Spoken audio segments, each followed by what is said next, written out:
ಧನ್ಕರ್ ರಾಜೀನಾಮೆ ಹಿಂದಿನ ಅಸಲಿಯತ್ತೇ ಬೇರೆ, ಅವರು ಕೊಟ್ಟಿರೋ ಕಾರಣ ಖಂಡಿತ ಅಲ್ಲವೇ ಅಲ್ಲ ನಿಜವಾದದ್ದು ಅನ್ನುವಂಥ ಆಕ್ರೋಶ ಸಿಡಿದಿದೆ ಈಗ. ಅದು ಒಂದು ಏನದು ಅಸಲಿ ಕಾರಣ? ಬರೀ ಈ ಜಡ್ಜ್ ಕರಪ್ಷನ್ ಕೇಸ್ಗೆ ಸಂಬಂಧಪಟ್ಟ, ಇಂಪೀಚ್ಮೆಂಟ್ಗೆ ಸಂಬಂಧಪಟ್ಟದ್ದಷ್ಟೇನಾ ಅನ್ನೋದೊಂದು ವೆರಿ ಇಂಟ್ರೆಸ್ಟಿಂಗ್ ವಿಷಯ. ಈಗ ಆ ಕುರ್ಚಿಯಲ್ಲಿ ಯಾರು ಕೂರ್ಲಿದ್ದಾರೆ? ಕಾಂಗ್ರೆಸ್ ಮೂಲದ ಒಬ್ಬ ಪ್ರಮುಖ ಕೂರ್ತಾರ ಅಥವಾ ಬಿಜೆಪಿ ಮೈತ್ರಿ ಪಕ್ಷದ ಒಬ್ಬ ಸೀನಿಯರ್ ಲೀಡರ್ ಕೂರ್ತಾರ? ಇಬ್ಬರ ಹೆಸರು ಬೇರೆ ಕೇಳಿ ಬರ್ತಿದೆ. ಇನ್ನೊಂದು ಮೂರನೆಯ ಬಿಗ್ ಡೆವಲಪ್ಮೆಂಟ್, ಅದು ರಾಷ್ಟ್ರೀಯ ಅಧ್ಯಕ್ಷರಿಗೆ ಸಂಬಂಧಪಟ್ಟಿದ್ದು ಬಿಜೆಪಿಯಲ್ಲಿ. ಒನ್ ಬೈ ಒನ್ ಎಲ್ಲ ಡೀಟೇಲ್ಸ್ನ ಇಡ್ತಾ ಹೋಗ್ತೀವಿ. ಮಿಸ್ ಮಾಡಿದ್ರೆ ನಮ್ಮ ಚಾನಲ್ನ ಸಬ್ಸ್ಕ್ರೈಬ್ ಮಾಡಿ, ನಿಮ್ಮ ಅಭಿಪ್ರಾಯ ಕಮೆಂಟ್ ಮಾಡಿ ತಿಳಿಸಿ. ಎಸ್ ವೀಕ್ಷಕರೇ, ಮೊದಲನೇದಾಗಿ ನಾವು ಚರ್ಚೆ ಮಾಡೋಣ ವೈಸ್ ಪ್ರೆಸಿಡೆಂಟ್ ಧನ್ಕರ್ ಅವರು ಇದ್ದಕ್ಕಿದ್ದಂತೆ ರಾಜೀನಾಮೆ ಕೊಟ್ಟಂತಹ ಪ್ರಕರಣ. Delhi high court judge justice Yashwant Varma corruption ಕೇಸ್ಗೆ ಸಂಬಂಧಪಟ್ಟಂತೆ ಇಂಪೀಚ್ಮೆಂಟ್ ರೆಸಲ್ಯೂಷನ್, ಅಪೋಸಿಷನ್ ರೆಸಲ್ಯೂಷನ್ ಅನ್ನು ಕನ್ಸಿಡರ್ ಮಾಡಿದ್ದಕ್ಕೋಸ್ಕರ ಧನ್ಕರ್ ಅವ್ರಿಗೆ ಈ ಶಿಕ್ಷೆ ಕೊಡ್ತಾ ಬಿಜೆಪಿ ಅವರು ಕೆಳಗಿಳಿಯುವಂತೆ ಮಾಡ್ತಾ ಅನ್ನೋ ಚರ್ಚೆ ಆಗ್ತಿದೆ. ಎಲ್ಲ ಕಡೆ ಅದೇ ಚರ್ಚೆ. ಕಾಂಗ್ರೆಸ್ನವರಂತೂ ಬಿಜೆಪಿ ಅವ್ರಿಗೆ ತುಂಬ ಚೆನ್ನಾಗಿ ಗೊತ್ತು, ನಾವು ಇದನ್ನು ಓಪನ್ ಆಗಿ ಹೇಳೋ ಹಾಗಿಲ್ಲ ರೀಸನ್ನು, ಹಾಗಾಗಿ ನಾವು ಹೇಳ್ತಿಲ್ಲ. ಬಿಜೆಪಿ ಅವ್ರನ್ನ ಕೇಳಿ ಏನು ರೀಸನ್ನು ಅಂತ ಹೇಳ್ತಿದ್ದಾರೆ. ಯಾಕಂದರೆ ನಿನ್ನೆ ತನಕ ಎಲ್ಲ ಮೀಟಿಂಗು ಅಪೋಸಿಷನ್ ಜೊತೆಗೆ BSc ಅಂದರೆ business advisory committee meeting fix ಆಗಿದೆ. ಎಲ್ಲವನ್ನೂ ಮಾಡಿದ್ದಾರೆ, ಎಲ್ಲ ಪ್ರೊಸೀಡಿಂಗ್ಸನ್ನು ತುಂಬ ಚೆನ್ನಾಗಿ ನಿರ್ವಹಿಸಿದ್ದಾರೆ. ಮತ್ತು ಸೆಷನ್ ನಿನ್ನೆ ಅಷ್ಟೇ ಶುರುವಾಗಿದೆ. ಮೊನ್ನೆ ತನಕ ಅವರ ಹೆಲ್ತ್ ರೀಸನ್ಸು ಯಾರಿಗೂ ಗೊತ್ತಿಲ್ಲ. ಮತ್ತು ಆ ಥರ ದೀರ್ಘಕಾಲಿಕ ಸಮಸ್ಯೆಗಳಿದ್ರೆ ಮೊದಲೇ ಅದನ್ನು ಗಮನಕ್ಕೆ ತಂದಿರ್ತಿದ್ರು. ಈಗ ದಿಢೀರ್ ಅಂತ ಸೆಷನ್ ಶುರುವಾದ ಆರಂಭದಲ್ಲೇ ಅವರು ರಾಜೀನಾಮೆ ಕೊಡೋದಕ್ಕೆ ಹೆಲ್ತ್ ರೀಸನ್ ಆಗಿರೋಕ್ಕೆ ಸಾಧ್ಯವೇ ಇಲ್ಲ ಅನ್ನುವಂಥ ವಾದ ಕಂಡು ಬರ್ತಿದೆ. ನರೇಂದ್ರ ಮೋದಿ ಅವ್ರು ಬೇರೆ ಈಗ ಅವ್ರು ರಿಸೈನ್ ಮಾಡಿ ಸುಮಾರು ಹೊತ್ತಾದ ಮೇಲೆ ಅವರು ಆರೋಗ್ಯ ನೋಡ್ಕೊಳ್ಳಿ ಅನ್ನೋ ರೀತಿಯಲ್ಲಿ ಒಂದು ಟ್ವೀಟ್ ಮಾಡಿದ್ದಾರೆ. ಎಲ್ಲ ಹುದ್ದೆಗಳನ್ನು ನಿಭಾಯಿಸಿದ್ದಾರೆ ಅವರು, ತುಂಬ ಸೀನಿಯರು. ಆರೋಗ್ಯದ ಕಡೆ ಗಮನ ಕೊಡಲಿ, ಒಳ್ಳೇದಾಗಲಿ ಅನ್ನೋ ಥರದಲ್ಲಿ ವಿಶ್ ಮಾಡಿ ಮುಗಿಸಿದ್ದಾರೆ. ಸೊ ಏನೋ ಒಂದು ದೊಡ್ಡದಾಗಿದೆ ಅನ್ನೋ ಚರ್ಚೆನೇ ಆಗ್ತಾ ಇದೆಯಲ್ವಾ? ಅಸಲಿ ಕಾರಣ ಏನು ಹಾಗಾದರೆ?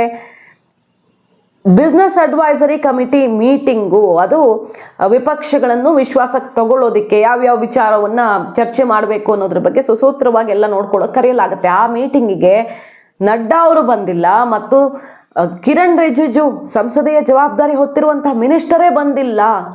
ಸೊ ಧನ್ಕರ್ ಅವ್ರಿಗೆ ಆಗಲೇ ಏನೋ ಒಂದು ದೊಡ್ಡ ಘರ್ಷಣೆ BJP ಅವ್ರ ಜೊತೆ ಆಗಿತ್ತು ಅಂತ ಅನಿಸತ್ತೆ.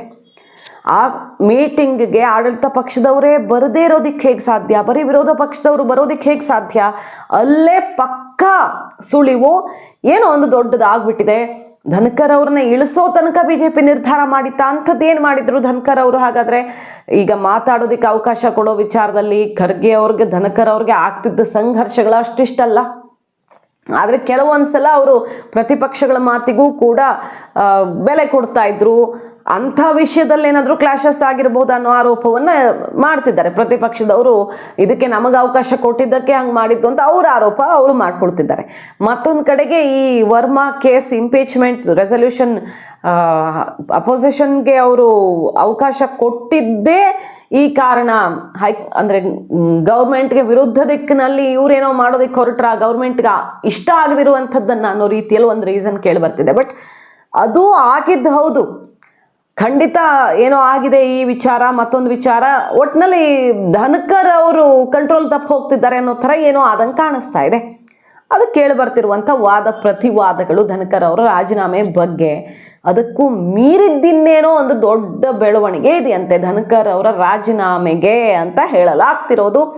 ಅದು ಯಾವುದು ಅಸಲಿಯತ್ ಏನು ಅಂತ ಈಗ ಓಪನ್ ಆಗಿ ಯಾರೂ ಮಾತಾಡೋಕ್ಕೆ ಸಾಧ್ಯವೇ ಇಲ್ಲ. ಮುಂದೆ ಯಾವತ್ತಾರು ಬಯೋಗ್ರಫಿ, ಆಟೋಬಯೋಗ್ರಫಿ ಅಂತ ಬಂದಾಗ ಆಗ ಗೊತ್ತಾಗಬಹುದೇನೋ.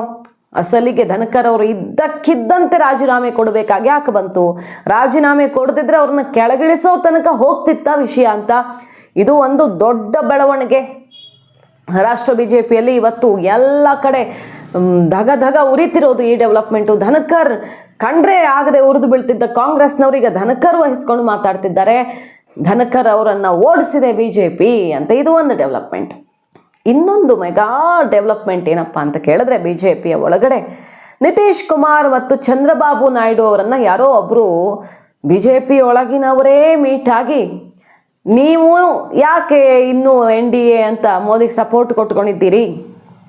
ನೀವು ಮನಸ್ಸು ಮಾಡಿದ್ರೆ PM ಆಗಬಹುದು ಅಂತ ಚಂದ್ರಬಾಬು ನಾಯ್ಡು ಅವ್ರಿಗೆ ಆಫರ್ ಕೊಡೋ ತನಕ ಹೋಗಿದೆಯಂತೆ ಬೆಳವಣಿಗೆ. ಇದು ಮೂಲಗಳ ಮಾಹಿತಿ ಕೆಲವರು ಮಾತಾಡ್ಕೊಳ್ತಿರೋದು ಅಧಿಕೃತವಾಗಿದೆಯಲ್ಲೂ ಟಿಪ್ಪಣಿಯಾಗಿ ಅಧಿಕೃತ ಘೋಷಣೆಯಾಗಂತೂ ಬರಲ್ಲ. ರಾಜಕೀಯ ಬೆಳವಣಿಗೆಗಳು, ಯಾರವರು ನಾಯಕರು ಏನು ಕಥೆ ಗೊತ್ತಿಲ್ಲ. ಮೊನ್ನೆ ಅಂತೂ RSS 75 ವರ್ಷದ್ದೆಲ್ಲ ನೆನಪಿಸಿದೆ.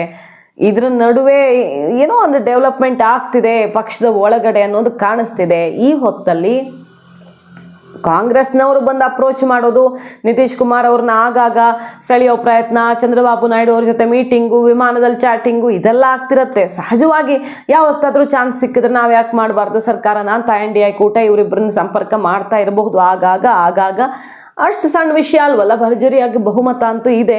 ಈಗ ನಾವು ಅವ್ರ ಜೊತೆಗೆ ಹೋದ್ರೆ ನಮ್ಗೇನು ಸಿಗತ್ತೆ, ಮತ್ತೆ ಅತಂತ್ರ ಮತ್ತೆ ಕಚ್ಚಾಟ ಅನ್ನೋ ರೀತಿಲಿ ಅವರು ಯೋಚಿಸಿರ್ತಾರೆ. ಭರ್ಜರಿ ಫಂಡ್ ಮೇಲೆ ಫಂಡ್ ಬರ್ತಿದೆ, ಬಜೆಟಲ್ಲಿ ಘೋಷಣೆಗಳ ಮಹಾಪೂರ ಬರ್ತಿದೆ, ನಾವು ಯಾಕೆ ತಲೆ ಕೆಳಿಸ್ಕೊಳ್ಳೋಣ ಅನ್ನೋ ರೀತಿಯಲ್ಲಿ ಲಾಯಲ್ ಆಗಿದ್ದಾರೆ. ಆದರೂ ಕೂಡ ಅಪೋಸಿಷನ್ ಅವರಲ್ಲ, BJPಯ ಒಳಗಿನವರೇ ಯಾರೋ ಸಂಪರ್ಕಿಸಿ ಸಲಹೆಗಳನ್ನು ಕೊಡ್ತಿದ್ದಾರಂತೆ.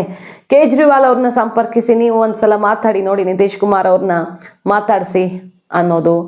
ಈ ಕಡೆ ಚಂದ್ರಬಾಬು ನಾಯ್ಡು ಅವ್ರು ನೀವೇ ಪ್ರಧಾನಿ ಆಗ್ತೀರಿ, ಅಷ್ಟರ ತನಕ ಸಪೋರ್ಟ್ ರೆಡಿ ಇದೆ, ಯಾಕೆ ನೀವು ಯೋಚನೆ ಮಾಡ್ತೀರಾ ಅನ್ನೋದು. ಇಂಥದ್ದೆಲ್ಲ ಡೆವಲಪ್ಮೆಂಟ್ಗಳಾಗ್ತಿವೆ ಅನ್ನೋ ಚರ್ಚೆಗಳು. ಇದನ್ನು ಈ ಹೊತ್ತಿಗಂತೂ ಗಾಳಿ ಸುದ್ದಿ ಅಂತಲೇ ಅನ್ನಬಹುದು. ಯಾಕಂದರೆ ಅಧಿಕೃತವಾಗಿ ಯಾರೂ ಬರ್ಕೊಡಲ್ಲ ಇಂಥ ಸುದ್ದಿಗಳನ್ನು. ಇಂಥದ್ದೇನೋ ಒಂದು ಆಗ್ತಿದೆಯಂತೆ, ಅದು ಮೋದಿ ಅಮಿತ್ ಶಾ ಅವರ ಕಿವಿಗೂ ಹೋಗಿದೆ. ಮತ್ತು ಯಾವುದೇ ಬಗೆಯಲ್ಲಿ ಅಂಥವರ ವಿರುದ್ಧ ನೇರವಾಗಿಯೋ ಪರೋಕ್ಷವಾಗಿಯೋ ಆ್ಯಕ್ಷನ್ಗಳಂತೂ ಆಗಬಹುದು. ಅದು ಇನ್ನೊಂದು ದೊಡ್ಡ ಸುದ್ದಿ BJP ಒಳಗಡೆ. ಎರಡನೇದು. ಮೂರನೇ ದೊಡ್ಡ ಸುದ್ದಿ ಏನು ಅಂತ ಕೇಳಿದ್ರೆ ರಾಷ್ಟ್ರೀಯ ಅಧ್ಯಕ್ಷರು. ನೋಡಿ, ಇದು ಎರಡನೇ ಸುದ್ದಿಗೂ ಮೂರನೇ ಸುದ್ದಿಗೂ ಸ್ವಲ್ಪ ಕನೆಕ್ಷನ್ ಇದೆ. ಅಂದರೆ ಒಳಗೊಳಗೆ ಏನೋ ಆಗ್ತಿದೆ. ಅಧ್ಯಕ್ಷರ ಆಯ್ಕೆ ಕಗ್ಗಂಟಾಗಿ ಪರಿಣಮಿಸಿದೆ. ಸೆಷನ್ಗಿಂತ ಮುಂಚೆ ಆಗಬೇಕಿತ್ತು ಸೆಲೆಕ್ಷನ್ನು, ಆಗ್ತಾನೇ ಇಲ್ಲ. ಎಷ್ಟು ದಿನ ಆಯಿತು ರಾಷ್ಟ್ರೀಯ ಅಧ್ಯಕ್ಷ ಆಯ್ಕೆಯಾಗಿ. ಈಗ ಮೊನ್ನೆ RSS ಕೊಟ್ಟಿರುವಂಥ 75 ವರ್ಷದ ವಾರ್ನಿಂಗಿಗೂ ಈಗ ಅಧ್ಯಕ್ಷರ ಆಯ್ಕೆನೇ ಆಗ್ತಿಲ್ಲ ಅನ್ನೋದು, ಆಗ ಬರ್ತಿಲ್ಲ, ಹೆಸರು ಫೈನಲ್ ಆಗ್ತಿಲ್ಲ. ಮೋದಿ ಅಮಿತ್ ಶಾ ಹೇಳಿದ ಹೆಸರನ್ನು RSS ಒಪ್ತಿಲ್ಲ ಅನ್ನೋದು ಕ್ಲಿಯರು. ಭೂಪೇಂದ್ರ ಯಾದವ್ ಅವರು ಅಮಿತ್ ಶಾ ಅವರ ರೈಟ್ ಹ್ಯಾಂಡ್ ಇದ್ದಂಗೆ, ಅವ್ರ ಹೆಸರೇ ಜೋರಾಗಿ ಕೇಳಿ ಬಂದಿದ್ದು. ಬಟ್ ಏನೋ ಒಂದು ಸರಿಯಾಗಿ ಬರ್ತಿಲ್ಲ.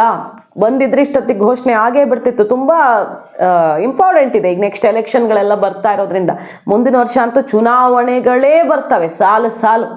ಹಾಗಾಗಿ ಅಧ್ಯಕ್ಷರ ಆಯ್ಕೆ ಆಗಬೇಕಿತ್ತು, ಬಟ್ ಆಗ್ತಿಲ್ಲ ಅಂದರೆ ಸರಿಯಾಗಿಲ್ಲ. ಇನ್ನೂ ಒಂದು ತಿಂಗಳು ಪೋಸ್ಟ್ಪೋನ್ ಆಗಿದೆ ಅಂದರೆ ದೊಡ್ಡ ಸಮಸ್ಯೆನೇ ಆಗಿದೆ ಅಂತ ಆಯ್ತು ಅಲ್ಲಿಗೆ.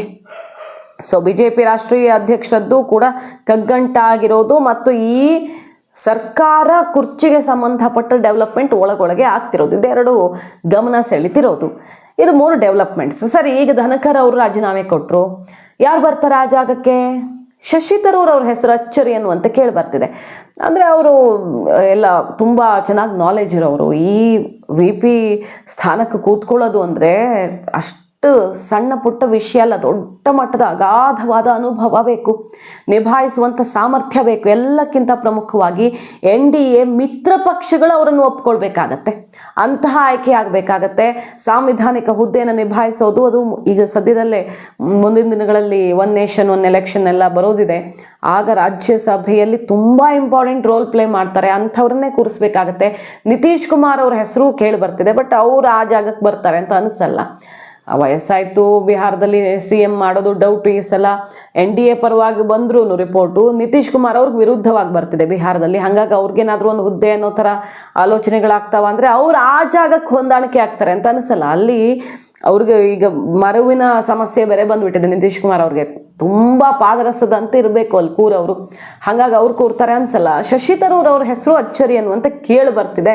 ನೋಡ್ಬೇಕು ಯಾರು ಕೂರ್ತಾರೆ ಅಂತ. ರಾಷ್ಟ್ರೀಯ ಅಧ್ಯಕ್ಷ ಆಯ್ಕೆ ಮತ್ತು ಈ ದೊಡ್ಡ ಹುದ್ದೆಗೆ ಯಾರನ್ನು ಕೂರಿಸ್ತಾರೆ, ಎರಡೂ BJPಗಂತೂ ಈಗ ದೊಡ್ಡ ಸವಾಲಾಗಿ ಪರಿಣಮಿಸಿದೆ. ಸೊ ರಾಷ್ಟ್ರ ಮಟ್ಟದಲ್ಲಿ ಮೆಗಾ ಡೆವಲಪ್ಮೆಂಟ್ಸು ಇಷ್ಟು ದಿನ ಅಂತೂ ಸದ್ಯಕ್ಕೆಲ್ಲೂ ಇರಲಿಲ್ಲ BJP ಒಳಗಡೆ ಈ ಥರ ಡೆವಲಪ್ಮೆಂಟ್ಸು. ಅಷ್ಟು ಏನೋ ಒಂದು ದೊಡ್ಡದಾಗ್ತಿದೆ ಪಕ್ಷದ ಒಳಗಡೆ ಅನ್ನೋದು ವೆರಿ ವೆರಿ ಕ್ಲಿಯರ್. ಮಾಹಿತಿ ನಿಮ್ಗೆ ಇಷ್ಟ ಆಗಿದ್ರೆ ಮಿಸ್ ಮಾಡದೆ ನಮ್ಮ ಚಾನಲ್ನ ಸಬ್ಸ್ಕ್ರೈಬ್ ಮಾಡಿ, ನಿಮ್ಮ ಅಭಿಪ್ರಾಯ ಕಮೆಂಟ್ ಮಾಡಿ ತಿಳಿಸಿ. Thank you.